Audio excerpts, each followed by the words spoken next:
Puji Tuhan Yesus. Baiklah, seberapa banyak yang boleh masuk untuk hadir dalam perkuliahan pada hari ini. Kita akan segera mulai.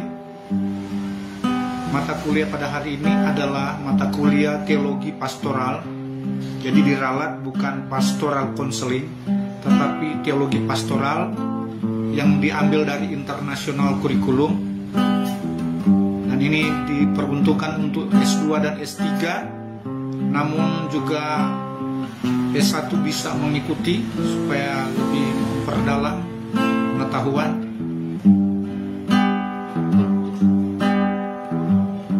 Sebelum kita mulai, mari kita nyanyikan satu pujian.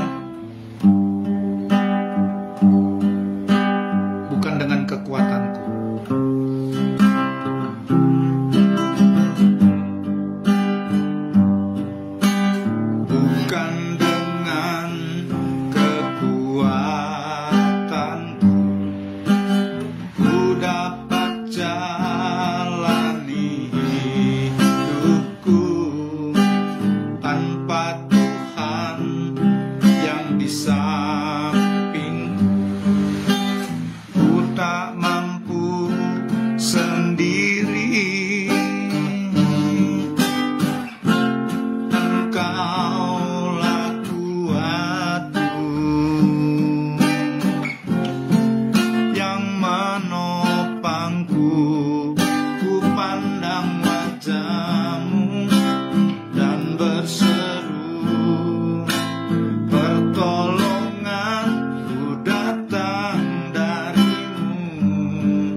Haleluya, mari kita satu dalam doa.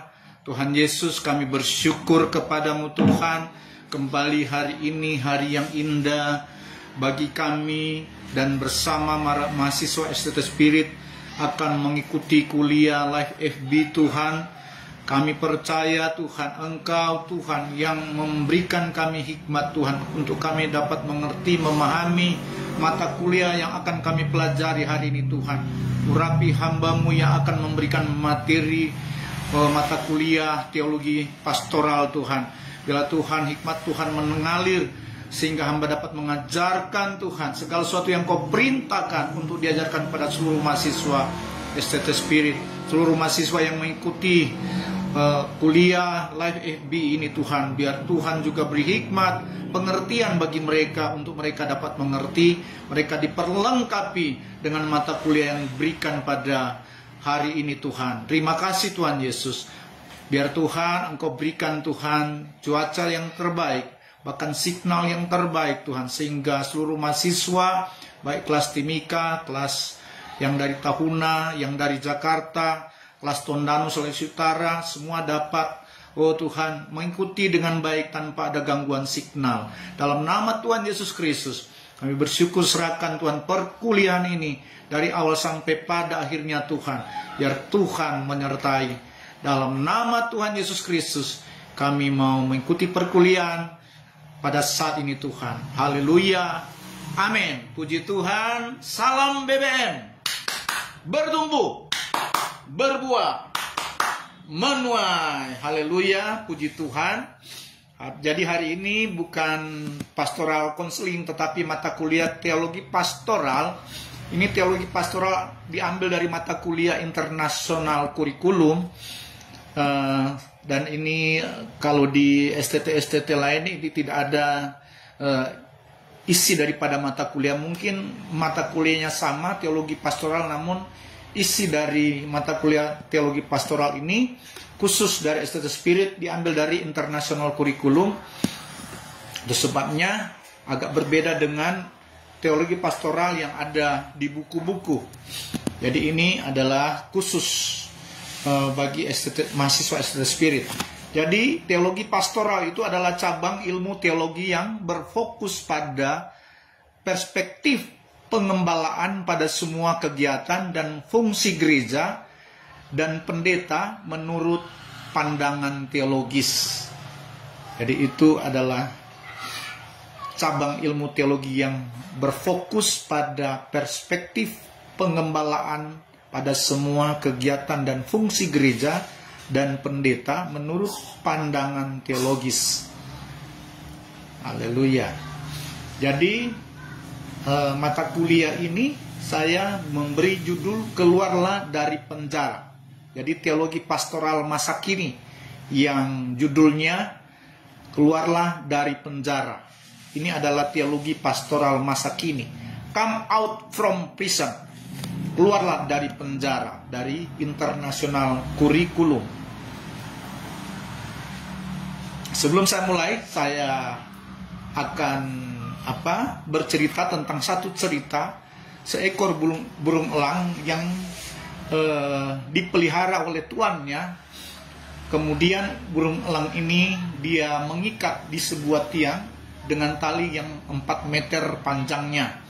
Jadi setiap burung elang ini akan terbang tinggi, dia hanya dibatasi 4 meter jauhnya karena dia diikat dengan tali yang 4 meter. Jadi dia hanya berputar-putar dalam, dia berupaya untuk terbang tinggi tetapi hanya sebatas 4 meter.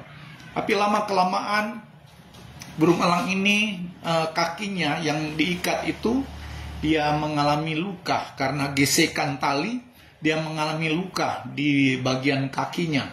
Sehingga pada akhirnya ketika tuannya memperhatikan kenapa burung elang ini seperti dia tidak lagi semangat di dalam dia terbang. Biasanya dia terbang keliling-keliling meskipun hanya 4 meter karena dia diikat. Sehingga tuannya ini memperhatikan, dia melihat di bagian kakinya sudah agak luka. Sehingga tuannya merasa kasihan kepada burung elang ini, sehingga dia ingin membebaskan burung elang ini tanpa ikatan lagi. Namun apa yang terjadi ketika tuannya ini membuka talinya dan membebaskan burung elang ini supaya dia bisa terbang jauh tanpa ada ikatan, tetapi saudara tahu, burung elang ini hanya tetap berterbangan sejarak 4 meter saja. Dia tidak mau lebih jauh berusaha untuk terbang lebih tinggi karena dia trauma dengan tali yang tadinya diikat sehingga membuat kakinya terluka. Sehingga dia hanya tetap berterbangan berputar-putar 4 meter. Dia tidak sadar, burung elang ini tidak sadar bahwa dia sebenarnya sudah dibebaskan. Nah, itu sebabnya mata kuliah ini saya beri judul Keluarlah dari Penjara. Sudah keluar berarti sudah bebas, berarti jangan sampai akhirnya kita malah ingin tetap ada dalam penjara. Kita sudah keluar dari penjara, arti kita sudah bebas. Nah, burung elang tadi dia sudah dilepaskan, dia sudah bebas, tetapi dia tidak mau keluar dari penjara. Dia hanya tetap, karena trauma, dia hanya tetap berterbangan jaraknya hanya 4 meter saja. Nah, kita akan mulai. Apa itu penjara? Secara umum ada 4 penjara manusia secara umum. Kemudian ada kunci-kunci kebenaran untuk kebebasan Anda. Ada juga penjara secara rohani yang akan kita pelajari di sini. Nah, jadi pertama di sini penjara kehidupan pribadi Kristen, yaitu penjara rohani. Mazmur 79 ayat 11. Mazmur 79 ayat 11a. Biarlah sampai ke hadapanmu keluhan orang tahanan. Ini adalah Mazmur Asaf. Jadi doa umat yang terancam. Jadi pada masa-masa lalu, zaman para nabi, ini orang-orang yang sedang terancam, orang-orang yang dalam tekanan, mereka selalu meminta kepada Tuhan untuk mereka bisa keluar dari masalah yang mereka hadapi. Ada banyak keluhan-keluhan ketika para nabi menghadapi banyak tantangan, banyak ancaman dalam peperangan. Nah, mereka mengeluh kepada Tuhan sehingga mereka bisa terlepas dari ancaman. Kemudian kita lihat mengapa orang berada di penjara. Ini yang saya maksud. Secara umum ada empat masalah yang dialami oleh orang-orang yang ada di penjara.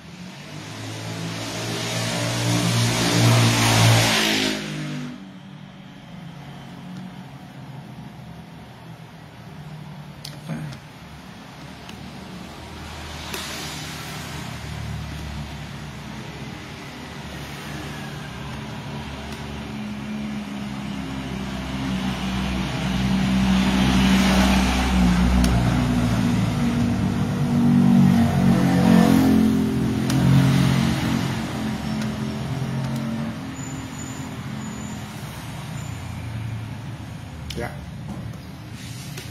Jadi mengapa orang berada di penjara? Jadi secara umum orang berada di penjara itu karena kesalahannya sendiri.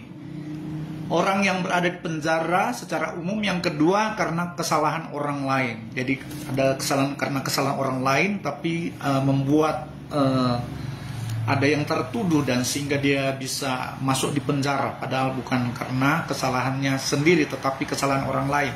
Dia tertuduh. Kemudian secara umum ada orang di penjara itu karena tuduhan yang belum dibuktikan. Jadi bahkan belum ada bukti tuduhan pun orang bisa masuk dalam penjara. Kemudian yang keempat, mengapa orang berada di penjara secara umum? Karena menunggu proses pengadilan. Jadi ada tuduhan, belum ada bukti. Kalau sudah ada bukti nanti ketahuan siapa yang salah, maka dia yang masuk penjara. Yang tidak bersalah tentunya akan bebas. Tetapi tetap selama sudah tertuduh, dia harus masuk penjara dulu sampai akhirnya harus ada keputusan bahwa dia tidak terbukti bersalah. Jadi itu secara umum. Kemudian kenalilah 4 penjara utama manusia. Jadi 4 penjara utama manusia. Pertama, penjara perbuatan sendiri. Nah, jadi yang pertama penjara perbuatan sendiri. Ini berhubungan dengan penjara secara rohani. Kalau tadi secara umum. Jadi pertama penjara perbuatan sendiri. Bagian A, penjara dosa. Nah, seringkali dosa, kehidupan kita, kadangkala kita selalu tertuduh dan kita terus terdakwa dengan dosa-dosa yang kita perbuat. Sehingga ketika ada tuduhan karena kita manusia berdosa, kita melakukan banyak kesalahan, nah kita tidak lagi dapat melakukan hubungan dengan Tuhan karena ada penghalang, yaitu dosa. Karena ada perbuatan-perbuatan dosa yang kita lakukan sehingga itu menjadi penghalang untuk kita terhubung dengan Tuhan. Padahal sebagai orang Kristen kita sangat membutuhkan Tuhan di dalam kehidupan kita. Sehingga saat kita membutuhkan Tuhan, tingkat yang harus kita capai di dalam kebutuhan akan Tuhan, maka kita harus terhubung dengan Tuhan. Namun dosa menjadi penghalang utama manusia. Nah, itu sebabnya bagaimana cara kita boleh keluar dari dosa, dari penjara dosa. Maka Anda dapat keluar dari penjara ini ketika Anda mengaku dosa Anda dan bertobat sehingga Anda diampuni dan hubungan dengan Allah dipulihkan. Jadi rahasia untuk kita tidak tertuduh lagi sehingga kita tidak ada dalam penjara dosa, maka perlu ada pengakuan dosa dan pelanggaran kita kepada Tuhan, sehingga Tuhan Yesus, Dia Maha Pengasih, Maha Pengampun, Dia akan mengampuni segala dosa dan pelanggaran kita. Tetapi di sini kita perlu ada pertobatan. Di dalam ketika mengaku dosa, kita juga harus bertobat. Dan kita tidak mau melakukan lagi dosa dan kesalahan. Apalagi kita melakukan dosa dan pelanggaran itu dengan sengaja. Nah, itu sebabnya jangan menjadi Kristen yang terdakwa oleh dosa. Nah, siapa yang mendakwa kita? Itu iblislah yang mendakwa kita, yang selalu menuduh kita bahwa kita adalah orang berdosa. Tetapi untuk kita keluar dari penjara dosa ini, maka hanya mengaku dosa dan kesalahan kita kepada Tuhan, maka kita diampuni.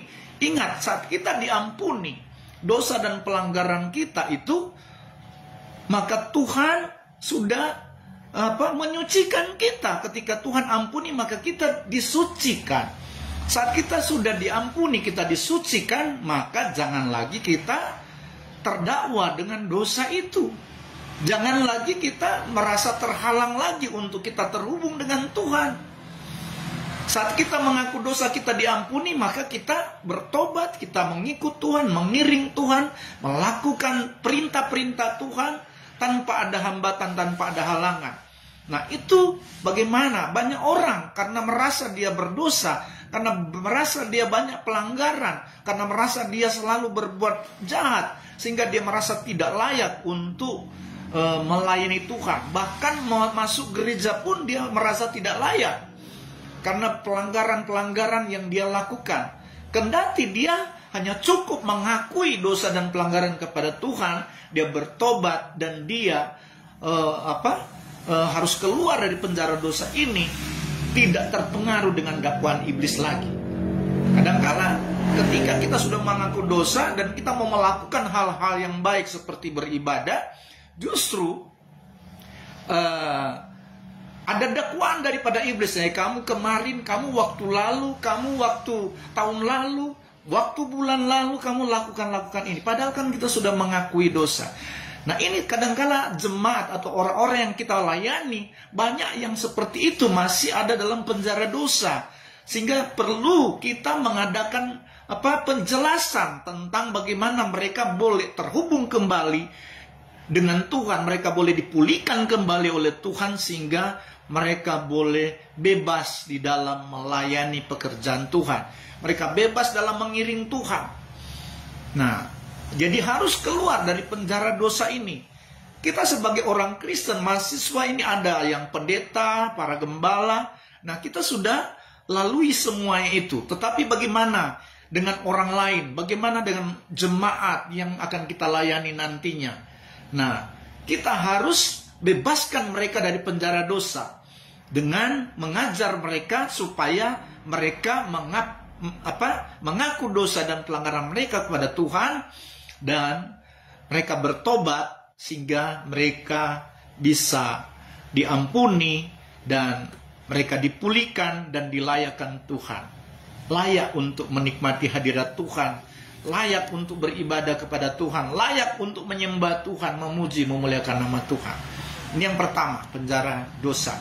Dalam 1 Yohanes 1 ayat 9, 1 Yohanes 1 ayat 9 berkata, jika kita mengaku dosa kita, maka Ia adalah setia dan adil, sehingga Ia akan mengampuni segala dosa kita dan menyucikan kita dari segala kejahatan. Jadi ini jelas, jika kita mengaku dosa kita, maka Ia, yaitu Tuhan Yesus, adalah setia dan adil, sehingga Ia akan mengampuni segala dosa kita dan menyucikan kita dari segala kejahatan. Nah, saat sudah diampuni, disucikan dari segala kejahatan, maka jangan lagi kita mengingat dosa kita. Karena kita sudah diampuni, kita sudah disucikan. Jangan kita ada dalam penjara dosa lagi, karena iblis seringkali dia mendakwa kita meskipun kita sudah disucikan. Dia mengingatkan kembali lagi bahwa ada dosa-dosa masa lalu yang kita perbuat. Nah, sehingga akhirnya kita merasa terganggu, merasa tidak layak, padahal kita sudah mengaku dosa dan kita sudah disucikan sehingga layak untuk kita terhubung dengan Tuhan. Haleluya. Sebaliknya, sebagai pribadi Kristen juga mau mengampuni orang yang bersalah padanya. Jadi ketika kita juga diampuni oleh Tuhan dari segala dosa dan kejahatan kita, ingat, Tuhan mau juga kita juga mengampuni orang yang bersalah pada kita. Harus seperti itu. Bagaimana Tuhan mau ampuni kita dari segala dosa dan kejahatan kita, sementara kita tidak mau mengampuni orang bersalah pada kita. Jadi kita pun harus mengampuni orang yang bersalah kepada kita. Jadi kita lihat bagaimana nasihat Tuhan Yesus kepada Petrus dalam Matius 18 ayat 22. Matius 18 ayat 22. Saya mulai dari ayat 21. Kemudian datanglah Petrus dan berkata kepada Yesus, Tuhan, sampai berapa kali aku harus mengampuni saudaraku jika ia berbuat dosa terhadap aku? Sampai 7 kali? Ayat 22, Yesus berkata kepadanya, bukan, aku berkata kepadamu bukan sampai 7 kali, melainkan sampai 70 kali 7 kali. 70 kali 7 kali ini berbicara tentang bahwa pengampunan itu terus menerus harus kita bisa lakukan secara terus menerus. Jadi bukan hanya sampai 1 kali, 2 kali, 3 kali. Karena seringkali kan manusia itu ketika ada yang berbuat salah, ada yang berbuat dosa, contoh anak kita buat kesalahan, kalau awas ya jangan kedua kali. Akhirnya anak kita juga dia akhirnya lakukan kedua kali. Sudah 2 kali, awas ketiga kali lagi. Nah, kadang-kadang kita hanya kasih batas 3 kali. Bahkan Petrus berharap Yesus akan mendukung dia bisa mengampuni sebanyak 7 kali. Tetapi Yesus bilang tidak. 70 kali 7 kali. Ini berbicara pengampunan itu terus menerus harus dilakukan oleh orang-orang percaya. Amin. Haleluya. Lalu di dalam Lukas 17 juga, di dalam kitab Lukas 17 ayat 3 sampai 4. Lukas 17 ayat 3 sampai 4. Jagalah dirimu jikalau saudaramu berbuat dosa, tegurlah dia, dan jikalau ia menyesal, ampunilah dia.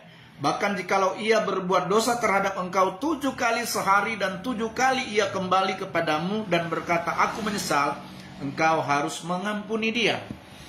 Jadi ini yang mungkin di dalam kitab Lukas ini juga menjadi dasar yang Petrus katakan, apakah dia hanya dapat mengampuni 7 kali. Tetapi Yesus bilang harus 70 kali 7. Pengampunan itu harus terus menerus.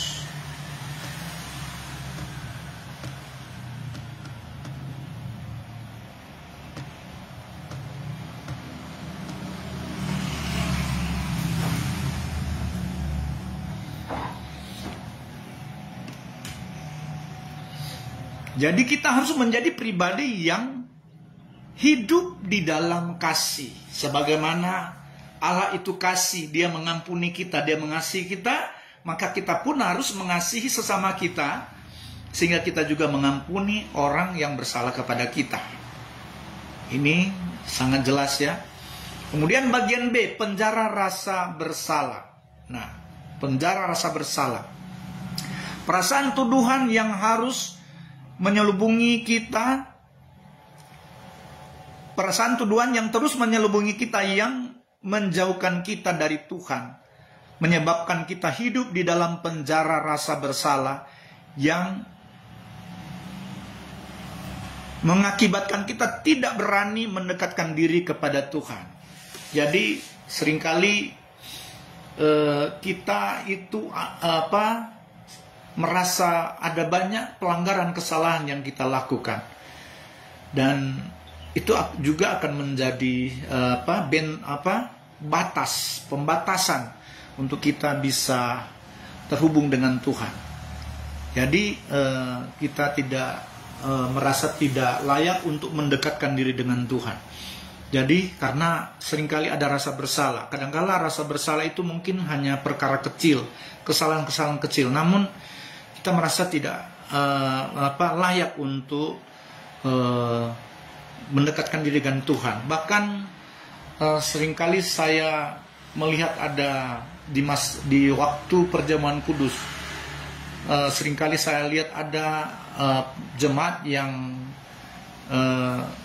mungkin karena rasa bersalah sampai dia tidak layak untuk menerima perjamuan kudus. Nah, ini penting, jangan kita harus berikan nasihat kepada jemaat supaya mengakui dosa dan pelanggaran sehingga dia bisa layak untuk menerima perjamuan kudus. Jangan sampai dia terpenjara dengan rasa bersalah. Jadi cukup dia datang kepada Tuhan, menguji dirinya. Itu kan ada di dalam perjamuan kudus itu. Kalau kita menerima perjamuan kudus, selayaknya kita menguji diri kita dengan mengampuni segala kesalahan, mengakui segala kesalahan pelanggaran kita, dan juga mengampuni orang bersalah pada kita. Jadi seperti penjara dosa tadi, harus ada melepaskan pengampunan dan mengakui dosa dan salah kita kepada Tuhan. Jadi kemudian di sini obatnya mudah. Jika Anda mengakui kesalahan Anda, Allah akan mengampuni Anda dan tidak mengingat kesalahan Anda. Jadi Anda tidak perlu merasa bersalah lagi. Haleluya. Jadi kadangkala hanya kesalahan-kesalahan kecil kita merasa tidak layak untuk mendekatkan diri kepada Tuhan. Jadi kita cukup mengakui kesalahan pelanggaran. Sebagaimana kita mengakui dosa, kita juga mengakui kesalahan pelanggaran kita kepada Tuhan. Meskipun itu pelanggaran kecil, kesalahan kecil, kita perlu akui kepada Tuhan, supaya kita ketika kita mau datang beribadah, kita mau menikmati hadirat Tuhan, kita dilayakkan Tuhan untuk kita bisa dekat dengan Tuhan. Mazmur 32 ayat 1-2. Berbahagialah orang yang diampuni pelanggarannya, yang dosanya ditutupi. Ayat 2, berbahagialah manusia yang kesalahannya tidak diperhitungkan Tuhan, dan yang tidak berjiwa penipu. Ada kata tidak berjiwa penipu, artinya ketika Tuhan mengampuni kita, Tuhan berkata supaya kita jangan berbuat dosa lagi. Itu yang dimaksud jangan berjiwa penipu. Jangan akhirnya ketika kita mengakui dosa kita, akhirnya dosa yang sama kita buat lagi. Nah, itu yang dimaksud dengan berjiwa penipu. Kita melakukan dosa yang dimana dosa itu yang kita sudah lakukan, kita lakukan lagi. Iya, ya. Mari. Ya. Boleh Pak ikut lama. Kemudian ketika Allah mengampuni dan membuang dosa-dosa Anda ke laut, Ia memasang papan, dilarang memancing di sini. Itu maksudnya, supaya ketika kita sudah mengakui dosa, jangan kita ingat dosa lagi. Jangan kita Itu anggap itu sudah sampah. Jangan sudah sampah kita ingat lagi itu sampah. Sampah kan dosa itu ibarat sampah. Kalau Rasul Paulus bilang, aku melupakan apa yang di belakangku dan aku menganggapnya sampah. Jadi itu dosa.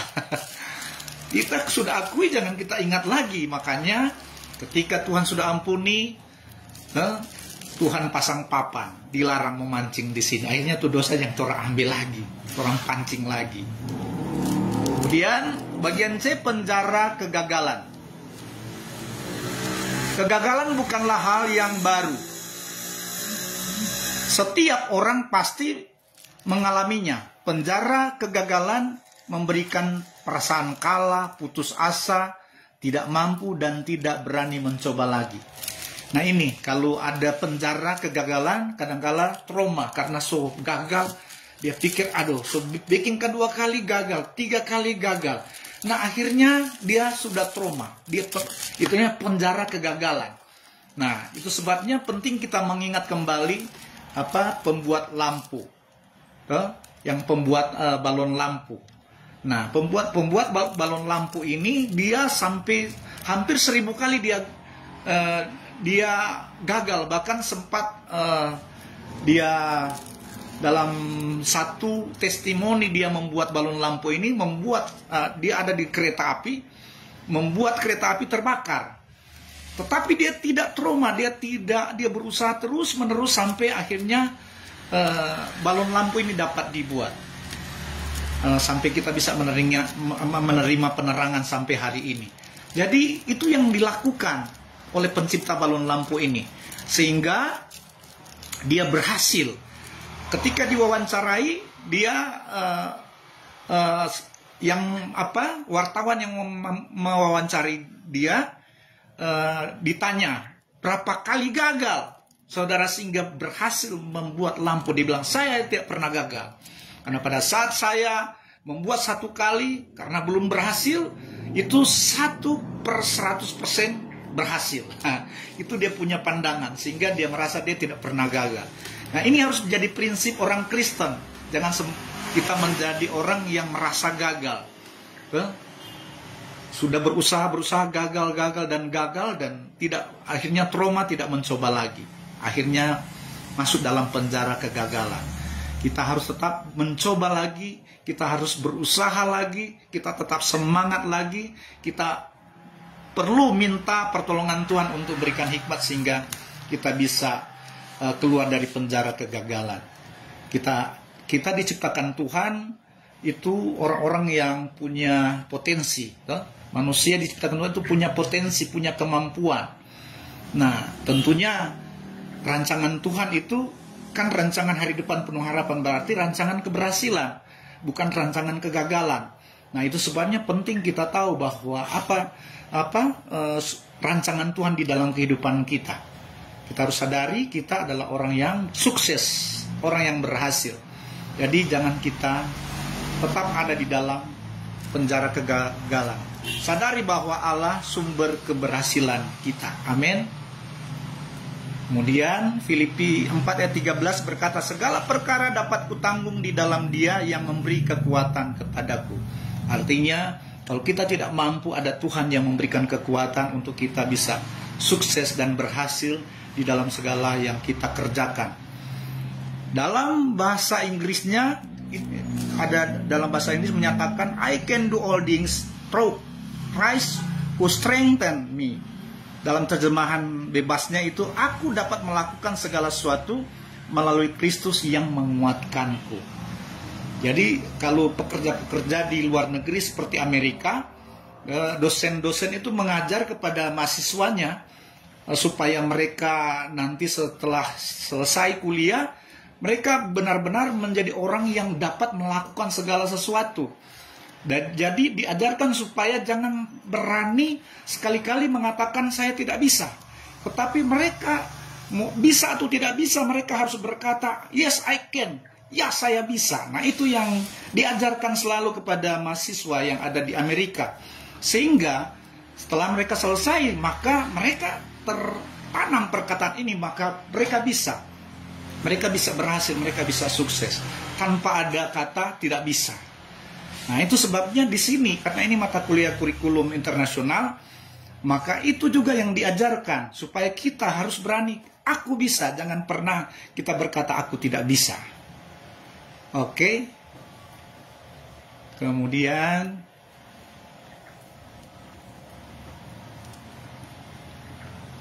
kedua, penjara pikiran kita. Ada penjara pikiran kita.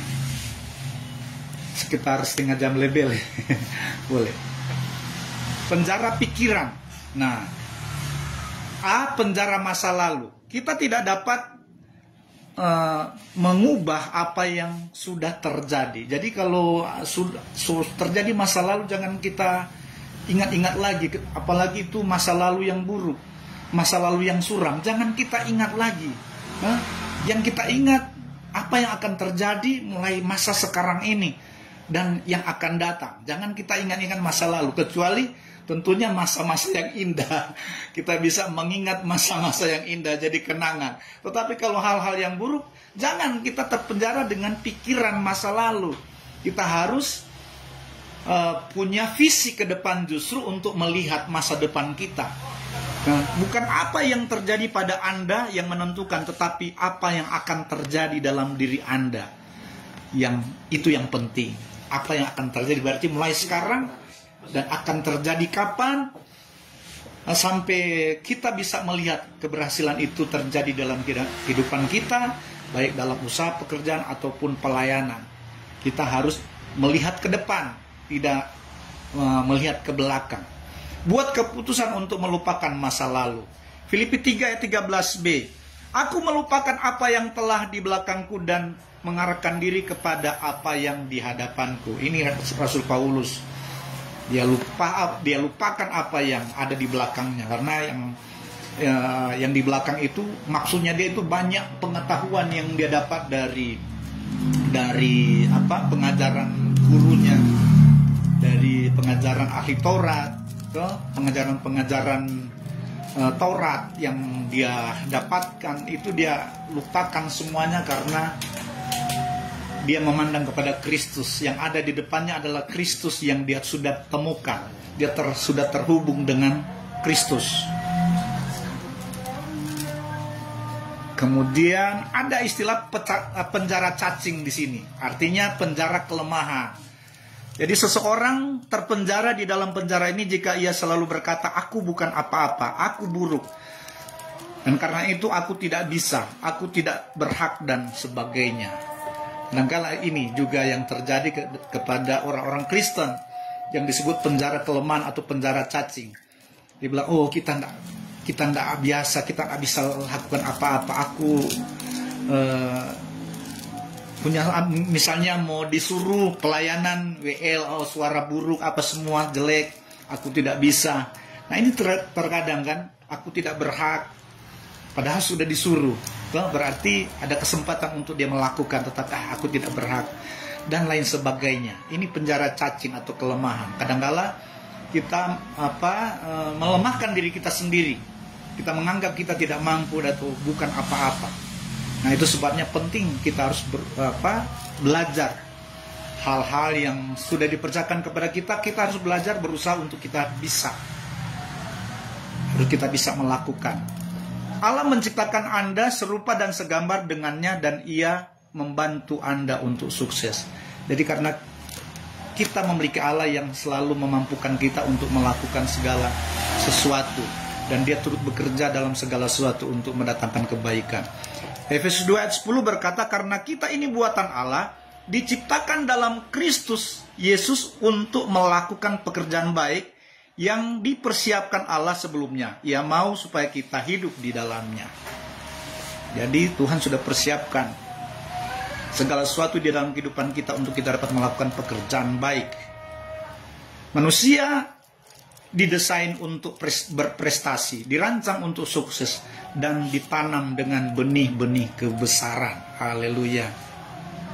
Kemudian C, penjara kesempurnaan. Nah ini lagi ada istilah penjara kesempurnaan. Artinya kadangkala kita mau melayani, kita selalu berpikir, kita tidak sempurna. Nah ini sebenarnya penjara kesempurnaan. Kita mau nanti sempurna baru melayani.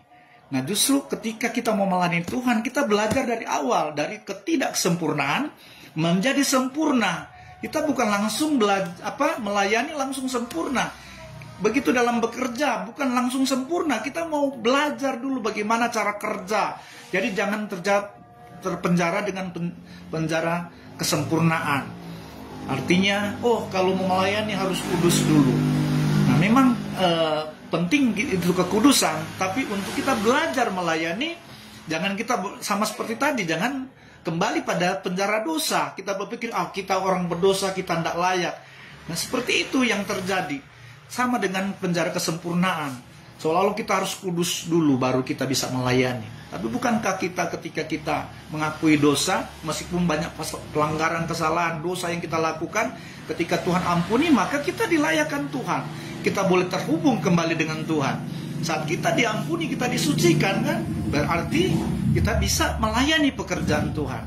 Jika Anda merasa bahwa Anda harus sempurna atau staf Anda, keluarga, teman Anda, dan orang lain harus sempurna, maka Anda terpenjara dalam penjara kesempurnaan. Jadi melayani itu bukan nanti sempurna, tapi dari ketidaksempurnaan sampai tahapan demi tahapan, sampai akhirnya kita menjadi pribadi yang sempurna dalam melayani Tuhan. Sama seperti kita, manusia berdosa, untuk kita mau jadi seperti Kristus, ada tahapan-tahapan, ada pertobatan, melakukan perintah Tuhan, kemudian kita hidup kudus, kita melakukan pekerjaan Tuhan percayakan bagi kita semakin dalam dengan Tuhan, sampai pada akhirnya kita mengalami kepenuhan Roh Kudus. Nah akhirnya kita sampai mencapai titik di mana Kristus yang bekerja atau berkarya dalam hidup kita. Nah itulah kita hidup sama seperti Kristus, karena Dia yang hidup dan berkarya di dalam hidup kita. Allah menerima Anda apa adanya, bukan Yesus bahkan Yesus mati bagi kita ketika kita masih berdosa. Dia Allah yang sempurna, Dia mati bagi kita yang masih berdosa, sehingga kita akhirnya ditebus, kita disucikan, sehingga ketika kita menerima Dia sebagai Tuhan dan Juru Selamat kita, Dia berkarya, Dia hidup di dalam kita. Dia menjadi Dia tinggal di dalam hidup kita, di mana kita menjadi baiknya. Nah, kita bisa menjadi sempurna sama seperti Kristus. Dari orang berdosa menuju pada kesempurnaan. Roma 5 ayat 8, akan tetapi Allah menunjukkan kasih-Nya kepada kita oleh karena Kristus telah mati untuk kita ketika kita masih berdosa. Kehidupan tidak mengharuskan kita menjadi terbaik, melainkan agar kita berusaha sebaik-baiknya. Nah gitu. Jadi bukan kita harus langsung jadi terbaik, tetapi kita harus berusaha. Ada tahapan-tahapan, kita berusaha sebaik-baiknya sampai akhirnya menjadi yang terbaik. Kemudian yang ketiga, penjara antar manusia. Penjara ketakutan. Perasaan terancam dan kekhawatiran berlebihan karena hal-hal yang belum terjadi. Nah ini contoh misalnya, ada orang yang ada hal-hal yang sebetulnya tidak mengancam. Contoh fobia, ketakutan yang berlebihan akan orang banyak. Virus di sini ditulis virus atau binatang tertentu. Nah ini saya ambil kata virus di sini seperti COVID-19. Kan itu tidak ada, sesuatu yang tidak ada sebenarnya, tetapi karena media bekerja keras untuk menyebarkan informasi tentang virus COVID ini, padahal sebenarnya tidak ada, karena ada tujuan di situ selain menginformasikan, sehingga banyak orang ketakutan, kan? Bahkan pendeta-pendeta ketakutan, sehingga ditawarkanlah vaksinasi, padahal sebenarnya tidak perlu vaksin pun tidak apa-apa, karena sudah dikasih informasi, banyak yang ketakutan, banyak yang fobia. Akhirnya setelah ada katanya obat penawar, kalau waktu itu pertama kali vaksin itu dibuat oleh dari Cina, kemudian langsung berita di televisi, juru selamat telah tiba. Jadi vaksin jadi juru selamat. bukan Yesus juru selamat. Nah, ini karena kan rekayasa ini kan sumbernya dari elit global, sumbernya dari calon-calon antikris yang akan berkuasa. Bahkan sudah mulai bekerja mereka, belum diberikan kuasa, namun mereka mulai bekerja dengan memberikan informasi-informasi yang membohongi manusia, menakuti manusia. Nah, karena di sini ada tersinggung tentang virus, dan itu yang terjadi. Ini materi ini sebelum sebelum COVID. Ternyata di materi ini sudah diberikan. Kemudian solusinya mudah saja, kita dapat melihat Allah lebih besar daripada situasi yang mengancam kita, ketakutan akan hilang. Nah, itu yang lalu saya bilang, saya punya Allah, saya punya Tuhan yang menjaga, melindungi bagaikan perisai. Nggak perlu masker saya, karena ada kuasa Roh Kudus yang melingkupi saya, sehingga tidak ada virus yang bisa membuat saya mati. Saya tidak merasa terancam dengan informasi yang di media. Meskipun itu dikatakan oleh para ahli kesehatan, saya tidak takut karena saya punya Allah yang melindungi saya. 2 Timotius 1 ayat 7. Sebab Allah memberikan kepada kita bukan roh ketakutan, melainkan roh yang membangkitkan kekuatan, kasih dan ketertiban. Jangan menentukan hari dengan melihat cuaca atau suasana yang belum pasti terjadi. Tetapi milikilah iman yang teguh, maka suasana hatimu pasti menjadi baik. Nah, di sini kunci iman. Kalau kita percaya bahwa kita ini tidak akan terpengaruh dengan ancaman-ancaman dunia, kita tidak akan dikalahkan dengan ancaman dunia, kita tidak akan merasa takut dengan ancaman dunia. Karena ada iman di dalam Kristus yang menjadi kekuatan di dalam kehidupan saya. Itu menjadi jaminan, iman kita menjadi jaminan untuk kita tetap kuat di dalam menghadapi segala bentuk ancaman dunia ini. Kemudian penjara pendapat orang. Lewat saja. 1 Korintus 4 ayat 3, bagiku sedikit sekali artinya, entahkah aku dihakimi oleh kamu atau oleh suatu pengadilan manusia, malahan diriku sendiri pun tidak kuhakimi. Tidak peduli apa yang orang katakan, hanya firman Tuhan yang menjadi ukuran bagi Paulus.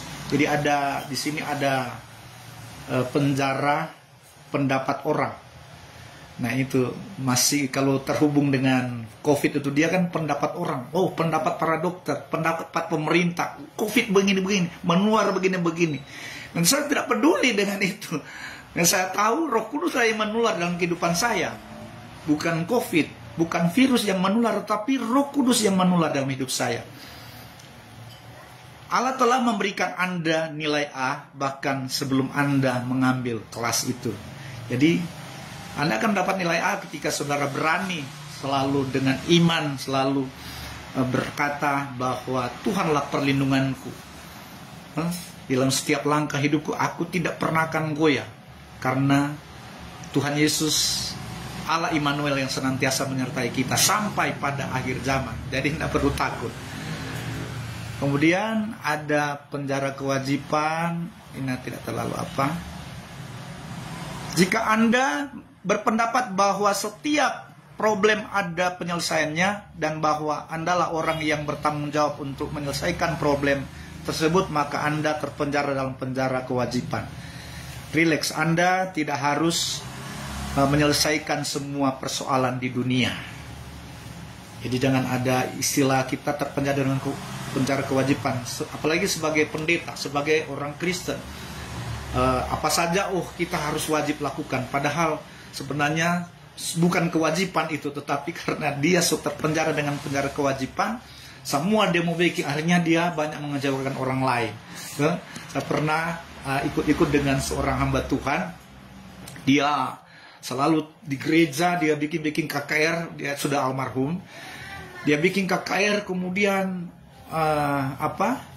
dia bicara miliar, dia kalau bicara karena dia seorang pengusaha.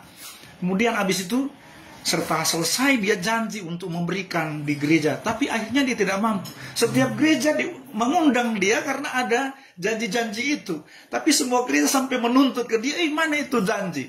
Nah dia anggap, ketika gereja itu sedang membangun, nah mereka bilang, saya akan menyelesaikan, nanti saya akan sumbang sekian. Semua gereja begitu, akhirnya dia tidak dapat memberikan itu. Nah akhirnya itu yang dimaksud dengan pemodal kehidupan. Seolah-olah dia wajib melakukan itu. Dia wajib memberikan. Padahal sebenarnya dia tidak mampu. Haleluya. Kemudian hanya ada satu juru selamat dunia. Dan orang itu bukan saya. Tentunya Yesus Kristus.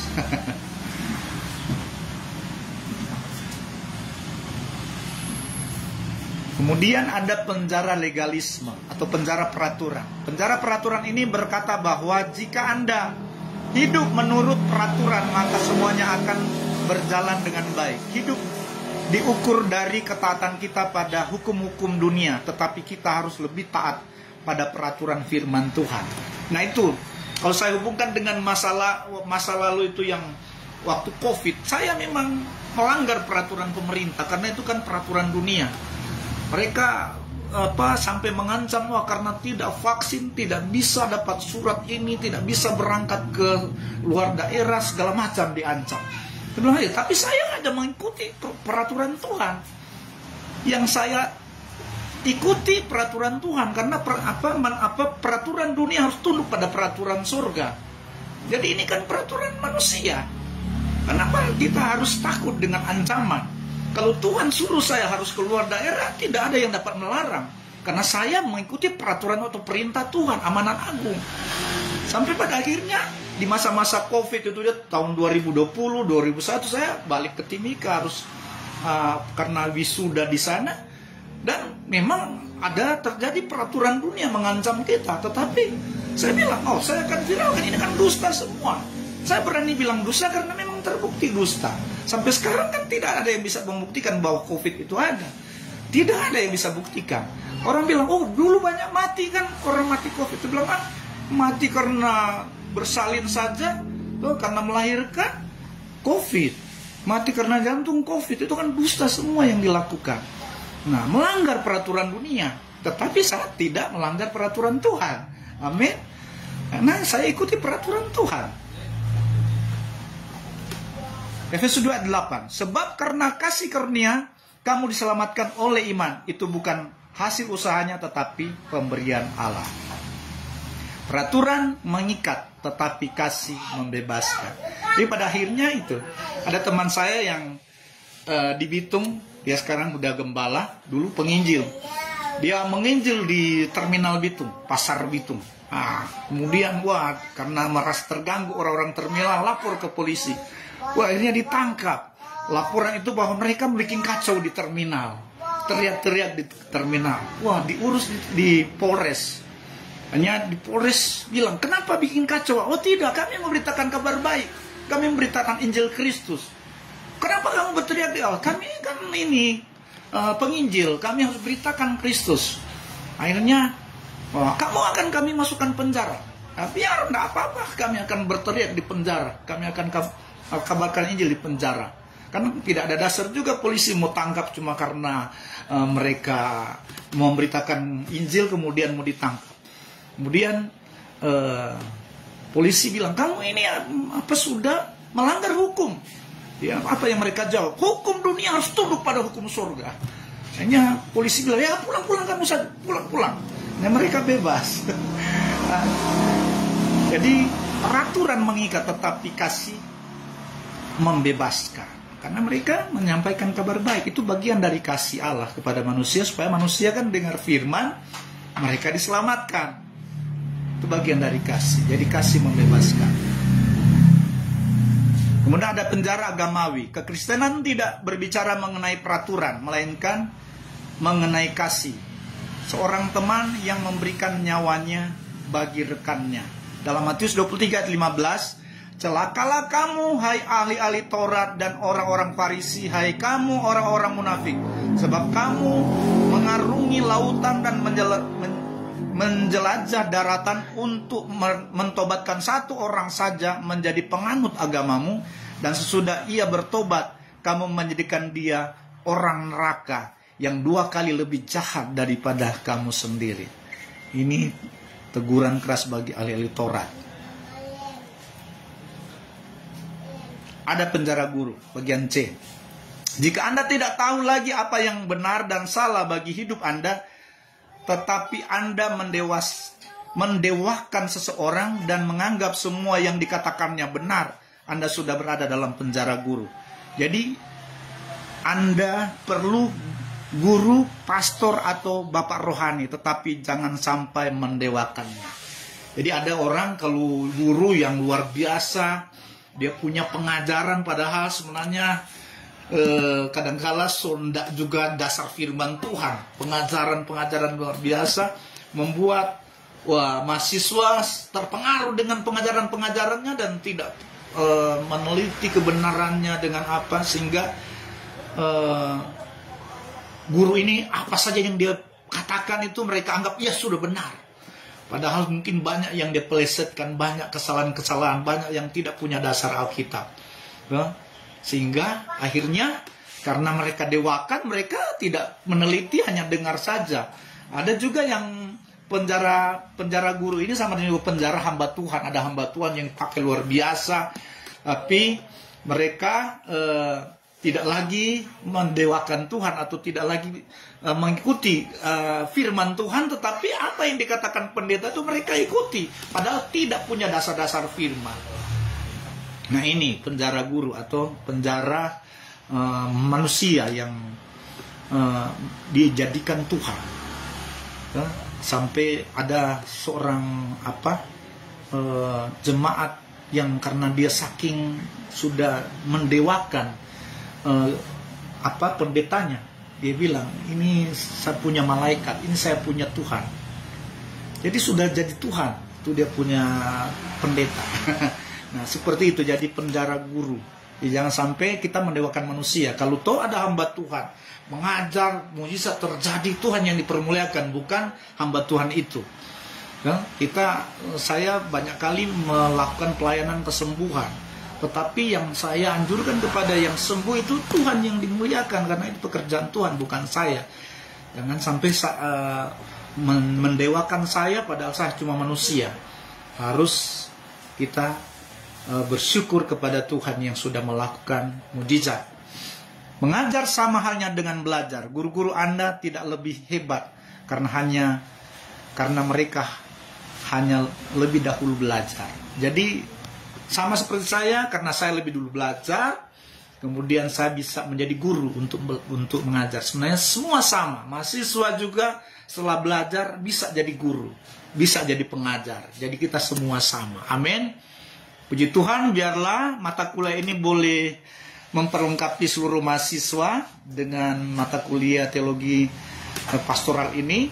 Kita bisa melihat bagaimana dalam pelayanan kita, jangan sampai ada hal-hal yang terpenjara di dalam kehidupan kita. Seperti contoh burung elang tadi, karena dia selama diikat dengan tali 4 meter, tapi karena dia terbang itu karena sudah diikat, dia cuma 4 meter dia bisa terbang. Saat tuannya melepaskan dia, membebaskan dia, karena kasihan, karena kaki daripada burung elang ini sudah luka, sehingga dilepaskanlah burung elang ini, dia boleh bebas terbang tinggi.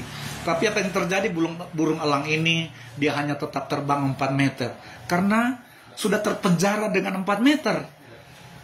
Harusnya sudah bisa terbang tinggi. Ataukah dia trauma dengan selama itu diikat, sehingga pada saat dia ingin terbang tinggi kakinya sakit karena sudah mengalami gesekan karena diikat dengan tali. Nah, itu sebabnya jangan seperti burung elang ini. Kita bebas, kita tidak terpenjara lagi dengan hal-hal yang mengikat kita, tetapi kita bebas untuk kita melayani pekerjaan Tuhan tanpa batas. Kita bisa melakukan segala sesuatu yang Tuhan sudah percayakan bagi kita tanpa ada rasa bersalah, tanpa ada rasa tidak bisa, tidak mampu. Kita adalah orang-orang yang sudah dimampukan Tuhan. Makanya selalu andalkan Tuhan di dalam kita melakukan segala sesuatu. dalam kita melayani pekerjaan Tuhan sebagai guru, sebagai pekerja, sebagai pemimpin Kristen, sebagai gembala. Kita sudah diberikan kemampuan, dan ini yang harus kita ajar kepada jemaat, pada orang-orang yang kita pimpin, untuk mereka tidak masuk dalam penjara, tetapi mereka terbebas dari penjara. Amin. Tuhan Yesus memberkati. Kita berdoa buat materi ini. Terima kasih Tuhan Yesus buat mata kuliah hari ini sudah disampaikan. Bila Tuhan ini boleh memperlengkapi seluruh mahasiswa STT Spirit. Mereka boleh mempraktekkan di dalam kepemimpinan mereka sebagai gembala, sebagai pendeta, sebagai guru, sebagai pekerja. Apa saja yang mereka kerjakan. Bila Tuhan mereka boleh Tuhan melakukan dengan penuh keahlian, penuh kemampuan daripada Tuhan yang memampukan mereka, yang merancangkan mereka. Mereka boleh menjadi pribadi-pribadi yang sukses dan berhasil, masa depan penuh harapan yang sudah rancangkan oleh Tuhan bagi setiap orang percaya. Itu terjadi di dalam semua pribadi mahasiswa STT Spirit. Di dalam nama Tuhan Yesus Kristus kami berdoa mengucap syukur. Haleluya. Amin. Puji Tuhan. Shalom seluruh mahasiswa STT Spirit. Tetap semangat belajar. Tuhan Yesus memberkati.